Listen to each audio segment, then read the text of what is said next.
Hi, I'm Chris Johnson here with episode 4 of Hypnosis and Two Cute Dogs. I'm the director of the Niagara Falls Hypnosis Center. You can find more information about us at www.niagarafallshypnosiscenter.com. Today's episode is going to be why diets don't work. Why diets don't work. Just a few different reasons why diets don't work. Number one, diets tend to put people in starvation mode. It's all about deprivation. So they feel like they're constantly hungry all the time.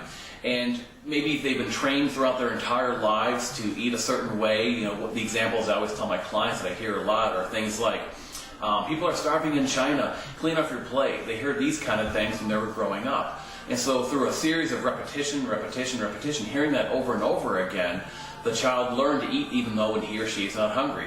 See, it goes like this. Most people don't realize that the human stomach, the adult human stomach, is about as big as my fist, thereabouts. And if you consider how much smaller a child's stomach is going to be, it doesn't take a lot of food to fill that stomach. But the parents, a lot of people in general, well-educated people, don't understand this, or they were never taught this. So the food gets put in front of the child, and maybe the child, they have a tummy that's only about this big, for example. I'm not a biologist, I don't know these things, I'm just making some estimations here. So really, it's not going to take a lot of food to fill up that plate. But whatever it is, it is. Maybe it's passed on from family, they eat big hearty portions, they're Italian, I hear that a lot too, whatever. So the child's got the food in front of them, and they're told, clean up your plate, they're starving children in China. Now the parent is not intending for the child to be overweight. They just don't want the child to waste food, and maybe they really do want the child to be nourished, and they don't understand the size of the stomach. So the child is actually full, they have to please mommy and daddy, so they're told over and over again to eat, even though he or she is not actually hungry. So they get used to eating through a series of repetitions, hundreds of times reinforced as a child. They get used to eating so much that they just don't feel normal anymore, quote unquote normal, unless they got that stuffed feeling. Not a satisfied feeling, a stuffed feeling. So years later, when people are trying to change their eating habits, it's like if we were to teach you to walk backwards. People walk normally every day, and if you were to try to learn a new way of walking by walking backwards or something like that, it would feel weird to you. It's counterintuitive to what you've always known to be true. So whenever we're trying to do something counterintuitive to what we've always known to be true, or something we've been doing for a long time, it feels weird to us. So as a result, eating and stopping for that stuffed feeling, it feels weird to people who throughout their entire lives ate until they were stuffed. So as a result, it's harder to hold on to those new habits because it feels different, it feels weird. It doesn't feel normal compared to what they've always known to be true. And then we have to talk about subconscious mind and conscious mind programming. The conscious mind is your analytical part of your mind. The subconscious mind is the part of your mind where your emotions, your habits, your feelings are. Let me give you an example of the conflict between your conscious mind and your subconscious mind. Right now, a graphic is coming up on the screen, and you're going to read that sentence for about 3 seconds, in just a couple of seconds rather, and then we're going to pull it away. So there's the sentence. You had a chance to look at it. Did you think that sentence said Paris in the spring? Well, here's the sentence again. I promise you I did not alter it. As you can see now, look closely. It says Paris in the spring.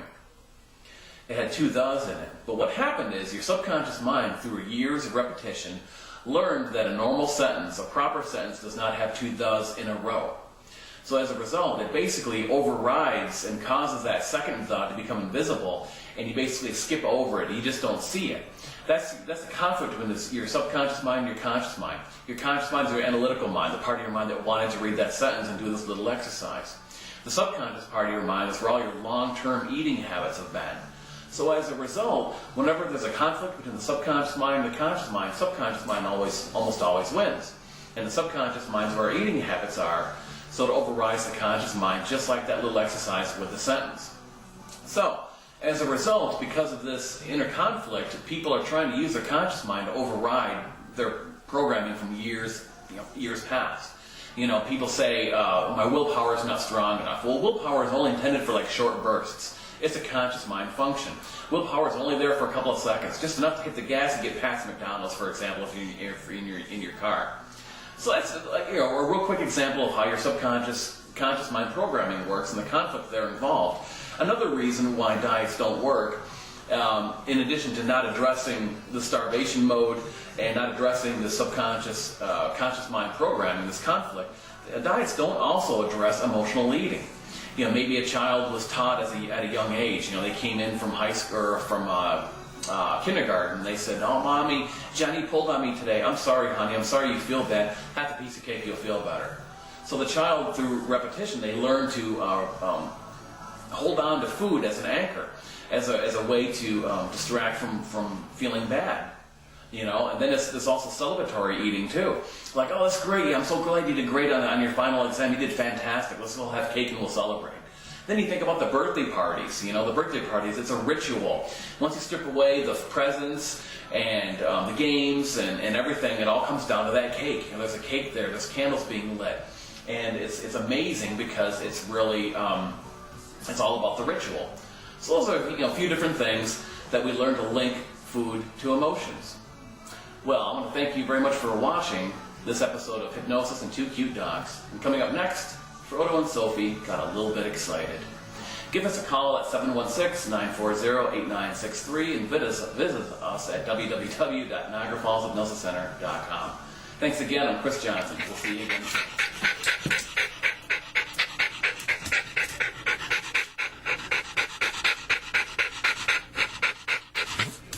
Dummy. Sophie.